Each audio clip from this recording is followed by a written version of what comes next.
किसी भी चीज की उत्पत्ति के बीज में ही उसके विनाश का जड़ होता है। अगर इंसान जन्म लिया है तो उसे एक दिन मरना भी होगा।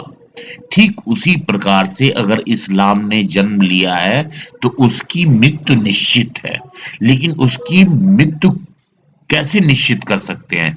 जब उसके बारे में सबसे अच्छी तरीके से जान लें। तो जितना अच्छे से आप इस्लाम को जानेंगे और मेरे ख्याल से आप मोहम्मद के लाइफ को अगर जान ले तो लगभग 50% इस्लाम को वैसे ही जान जाते हैं। और आप जब एक बार इस्लाम को जान जाते हैं तो आप इस्लाम से जीत जाएंगे, ये मेरा भरोसा है। 10 साल के अंदर आप इस्लाम को खत्म कर देंगे। कैसे खत्म करेंगे?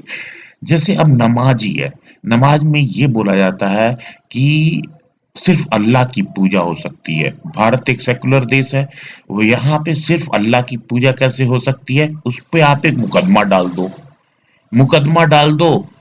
मुकदमा डाल दोगे, आप एक दिन जीतोगे। क्योंकि आप जब भी जाओगे तो विद प्रूफ जाओगे। मैं ये कह रहा हूं, विद प्रूफ। कुरान। अब जैसे ये मुल्ला कह रहा है कि औरत अपनी खेती है, जैसे चाहे उसका उपयोग करो। लेकिन इस्लाम में इस तरीके की बात नहीं है। इस्लाम में ये लिखा है कि औरतें खेतियां हैं। तो मेरे हिसाब से एक जो खेत होता है सबसे पहले उस पे बाप खेती करता है और बाप के बाद उसकी वरासत उसके बेटे को मिलती है, यानी उसका बेटा खेती करता है। और इस्लाम में ईमान लाना हर एक मुसलमान का फर्ज है। तो ईमान लाने के लिए हर एक मुसलमान को अपनी अम्मी के साथ उसकी खेत की खुदाई करनी पड़ेगी। तो इसलिए मैं कहता हूं कि हर एक मुसलमान तब तक असली मुसलमान नहीं है जब तक उसने अपनी अम्मी का खेत की जुताई और बुआई ढंग से नहीं करी है। धन्यवाद। और मैं कहीं भी गलत नहीं बोलता हूं, लॉजिक के साथ बोलता हूं।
अगर आपको इस्लाम सचमुच जड़ से मिटाना है और 10 साल के अंदर मिटाना है, तो सबसे पहले आपको इस्लाम के बारे में जानना होगा।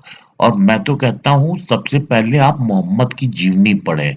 मोहम्मद की जीवनी ही अ, इतना काफ़ी है कि वो 80% इस्लाम को मिटाने में सहयोग करेगी। दूसरी चीज़, आप ज़्यादा